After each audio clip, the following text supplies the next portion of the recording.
அதாவது ஏதாவது தப்பு பண்ணியிருந்தா பரவாயில்ல, இதை வந்து முதலமைச்சர் கண் பார்வைக்கு போச்சா, இந்த மாதிரியெல்லாம் நடக்குமா, இது என்ன மாதிரி இதை எடுத்துக்கொள்வது, அப்போ இது ஒரு எவ்வளோ பெரிய டாமினேஷன்.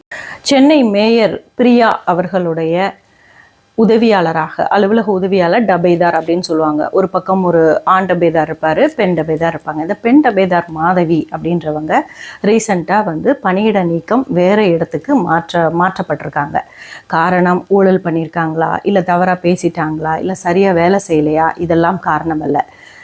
மேயருக்கு இணையாக, மேயர் பிரியா அவர்களுக்கு இணையாக லிப்ஸ்டிக் போட்டிருந்தாங்க அப்படின்ற காரணத்தினால அவங்களுக்கு வார்னிங் கொடுக்கப்பட்டிருக்கு. அவங்களுக்கு இணையாக நீங்கள் லிப்ஸ்டிக் போடக்கூடாதுன்னு. இந்த அம்மா 5 வயசுலேருந்து எனக்கு இது ஒரு பழக்கம், நான் எப்போதும் போடுறது தான் அப்படின்னு சொல்லி சொன்னதை எடுத்துக்கொள்ளாத இவங்க அதை கேட்காத காரணத்தினால அந்த அம்மாவை பணியிட நீக்கம் பண்ணியிருக்காங்க.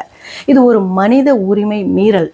இந்த செயல், அதாவது ஏதாவது தப்பு பண்ணியிருந்தா பரவாயில்ல, இதை வந்து முதலமைச்சர் கண் பார்வைக்கு போச்சா, இந்த மாதிரியெல்லாம் நடக்குமா, இது என்ன மாதிரி இதை எடுத்துக்கொள்வது, அப்போ இது ஒரு எவ்வளோ பெரிய டாமினேஷன். பொதுவாக நம்ம சில இன்டர்வியூவில் பார்த்துருக்கோம், நடிகைகளுக்கு இணையாக அவங்கள பேட்டி காணக்கூடிய பெண் வந்து ஒரு டீசென்ட் ட்ரெஸ் போட்டிருந்தாங்க அப்படின்னா அவங்களுக்கு அதுக்கு சரியாக படலைன்னு நிறைய ஹோஸ்ட் பண்ணுறவங்கள வந்து நீங்கள் இந்த ட்ரெஸ்ஸை மாற்றணும்னு சொல்லி சில பேட்டிகள் சில பத்திரிகைகள்லாம் நம்ம படிச்சிருக்கோம்.